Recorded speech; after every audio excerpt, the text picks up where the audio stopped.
Jadi nomor satu, bikin takjub Allah. Nanti pasti Allah bikin takjub kita. Amin. Sekarang gimana Allah mau bikin takjub kita? Orang kitanya nggak bikin takjub Allah. Apa yang Bapak udah bikin takjub Allah kalau boleh tahu? Apa yang Bapak udah bikin takjub Allah apa contohnya? Yang contohnya apa ya? Yang saya laksanakan. Yang udah dikerjain yang ada saya gak? Kerjakan walaupun nggak penuh ini Pak ya. Mandi malam, bangun malam. Kadang senyum kadang enggak. Apa? Kadang senyum kadang enggak. Oh ya. Karena saya kadang nggak tidur Pak, langsung mandi malam. Jam 12 tahajud. Terus suasana baca Quran semampunya. Mau maksain ngantuk Pak, belum bisa. Nah itu. Ya dapat 1 juz. Kalian berhenti dulu. Gitu. Terus sholat taubat yang maghrib itu 18. Ya. Terus sholat qobliyah. Ya. Ba'da itu. Ya. Itu walaupun belum pun saya lakukan. Ya. Itu. Ya terus kalau sedekah memang seadanya Pak. Ya. Ya. Itu istri saya yang ini. Saya ngikut kesini aja, saya diajak istri kok Pak. Ya. Nebeng ini Pak. Pak. Siap. Kalau setelah Bapak datang ke RDAY, Bapak saya paksain untuk sedekahnya maksa, setuju apa enggak? Kenapa saya maksa? Karena nanti Bapak jangan sampai nyesel pada saat Bapak mati dikubur. Bapak lihat sedekahnya Bapak cuma sedikit di depan mata, cuma sedikit. Akhirnya Bapak minta sama Allah, Allah bangkitkan saya lagi dong dari kubur. Kenapa? Karena saya mau sedekah. Itu permintaan orang mati. Hanya satu dia mau sedekah. Kenapa mau sedekah? Karena saya lihat di alam kubur sedekah saya sedikit banget. Sementara kalau sedekahnya besar tuh pahalanya luar biasa. Saya masih ada tabungan Allah. Kira-kira 1 juta tuh masih ada di istri saya. Saya mau paksain buat sedekah. Saya masih ada tabungan 100.000 tuh di bawah meja. Di bawah tempat tidur. Saya nyumpetin tuh uang masih 200.000 di kandang ayam.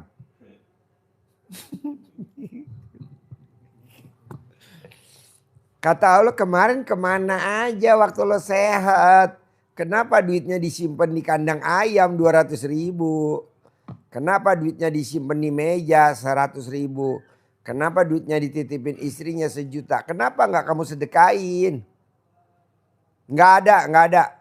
Kalau lo udah mati gak ada gue bangkitin lagi. Ya terimalah sedekah lo segitu. Makanya paksain Pak. Saya nih Pak sama teman-teman nih. Tuh Bapak lihat tuh sound system. Baru saya datangin.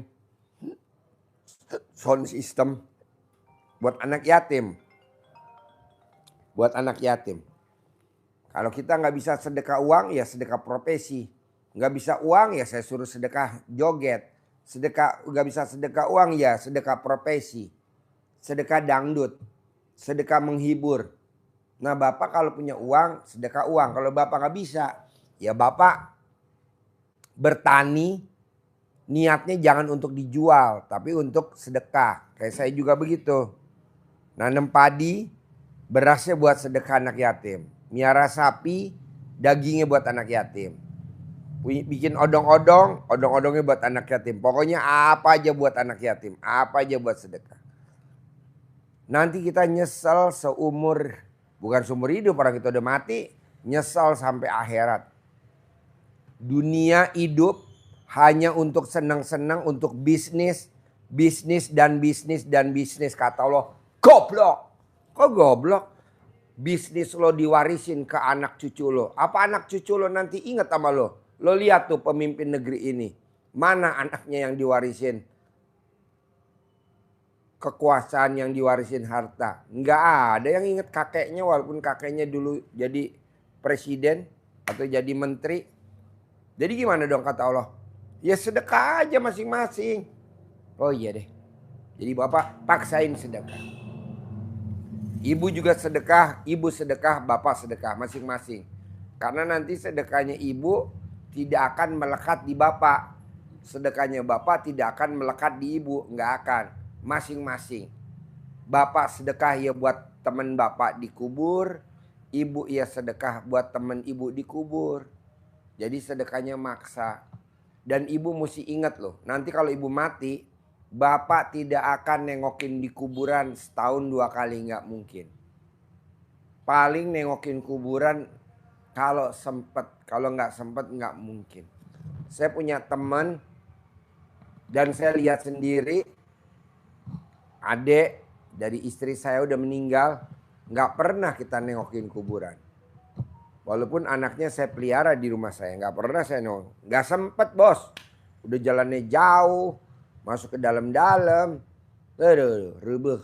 Nah gimana coba? Dikirimin doa, nggak mungkin. Kita habis sholat buru-buru gelar sajadah langsung aktivitas. Nah maunya saya bapak sedekah harus maksa. Gimana caranya bapak sedekah harus maksa? Setiap duit yang bapak keluarin berbarengan dengan sedekah. Bapak beli rokok, berapa rokoknya? 20.000. Bapak tabung buat sedekah 2.000 atau 1.000. Nanti tiap Jumat bapak keluarin sedekah Jumat barokah. Bapak beli rokok berapa? 20.000. Simpan 1.000 buat sedekah Jumat. Kalau enggak nyesel pak seumur hidup. Asli, seumur hidup. Udah mati nggak mungkin hidup. Ibu juga begitu. 2, paksain baca Quran. Harus baca Quran. Karena baca Quran buat temen di kubur. Buat penerang. Kita nggak bisa ngandelin anak. Coba ya bapak lihat anak-anak sekarang. Mana ada yang doain buat bapaknya. Nggak ada. Apalagi malam Jumat. Mendingan nongkrong di Gultik. Gule tikungan ya. Blok M. Malam Jumat. Ngapain baca Yasin? Nah jadi bapak dan ibu paksain baca Quran. Paksain baca Quran. Paksain baca Quran. Paksain. Buat temen apa? Buat temen nanti dikubur. Buat penerang di kuburan. Berapa kali sih Pak Haji baca Quran? Sekali. Dari jam 00 sampai matahari terbit. Saya nggak bisa Pak Haji. Paksain. Paksain. Paksain. Nanti tanaman bapak subur. Nanti bapak rezekinya banyak. Utangnya lunas sendiri. Hanya dengan baca Quran. Setuju. Sedekah tuh harus maksa Pak. Coba ceritain kenapa saya maksa sedekah. Cuma saya nggak pernah karena orang mati komplain gitu loh Pak. Karena orang mati minta dihidupin suruh ngapain coba. Kenapa Ya, Pak Bapak Haji Ibu maksain sekalian. suruh sedekah? Nggak salah ibu, satu maksa, yang kedua tidak cerita ke bapak. Karena Allah juga demikian menyampaikannya, sedekah itu yang pertama maksa.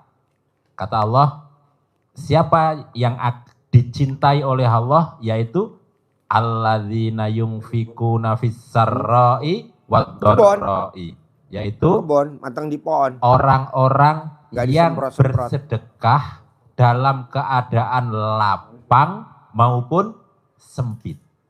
Jadi saat sempit pun itu justru kesempatan kita untuk bisa bersedekah. Maksa. Ya Pak itu ditekan. Maksa, doain. Los.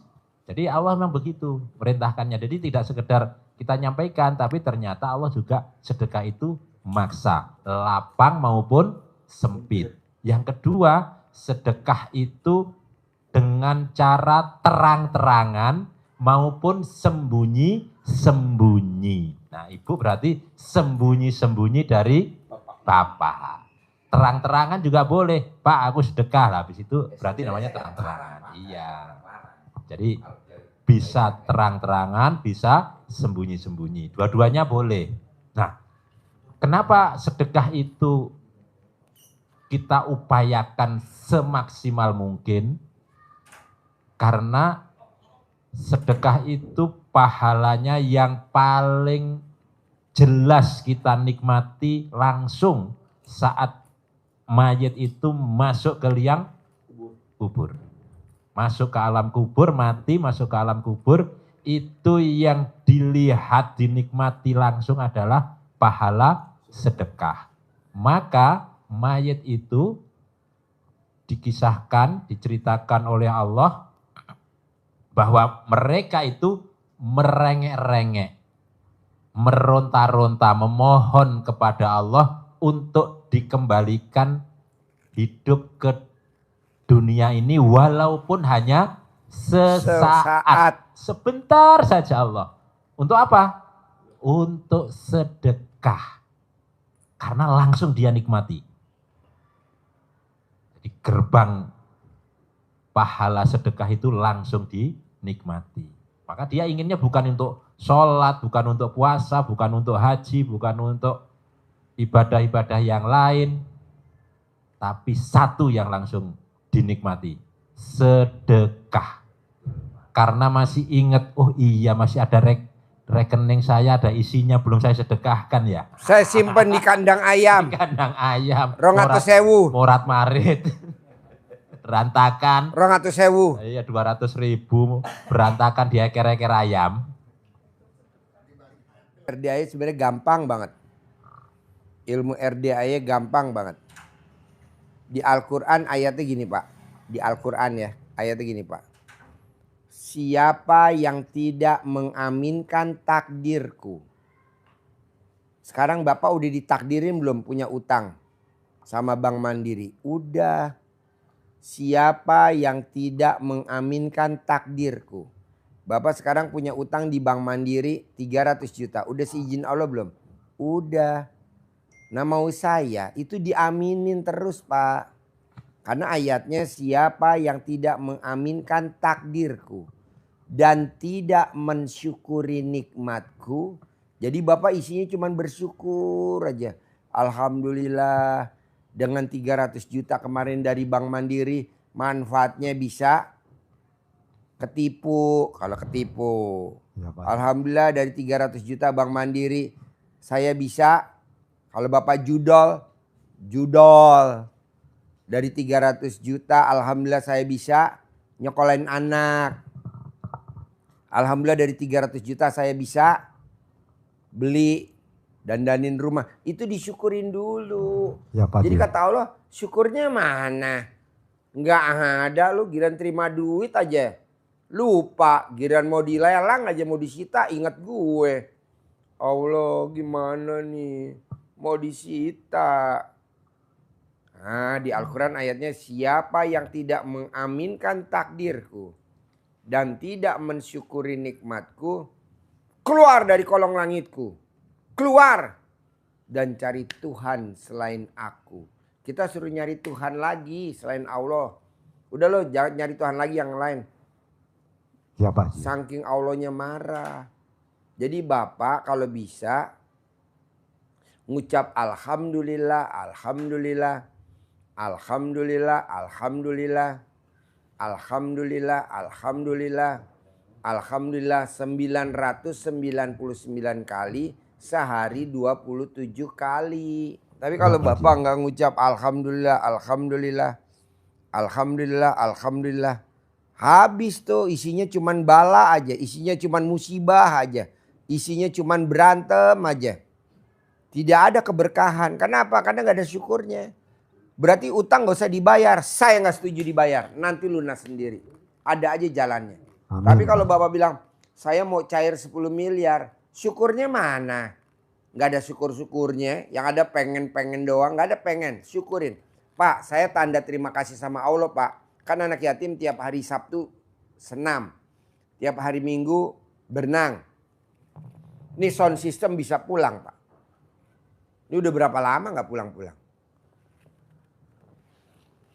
Bapak lihat sound system saya tuh. Berapa sih? Besok saya mau buat anak yatim. Jadi berbuat.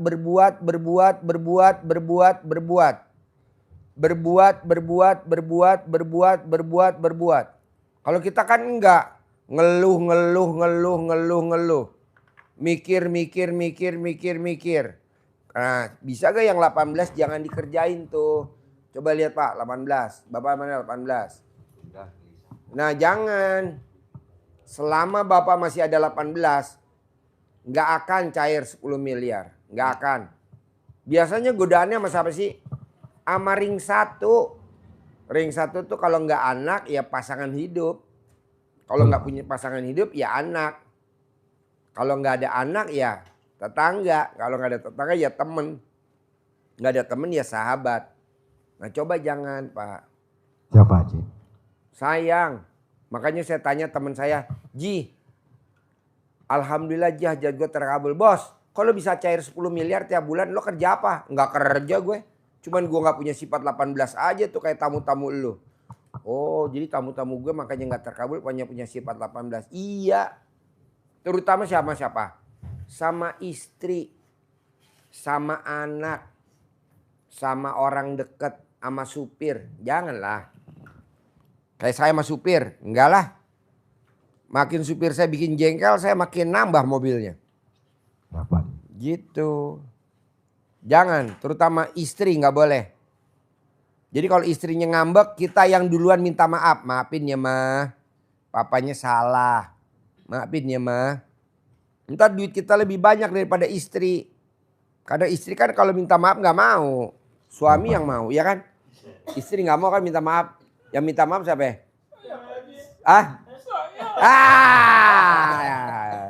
Makanya dia dapat hadiah pisang tanduk. Istrinya nggak dapat hadiah pisang tanduk. Jarang bos laki-laki minta maaf sama suami, jarang. Kecuali di muka bumi cuma ada 2. Saya sama Haji Marco.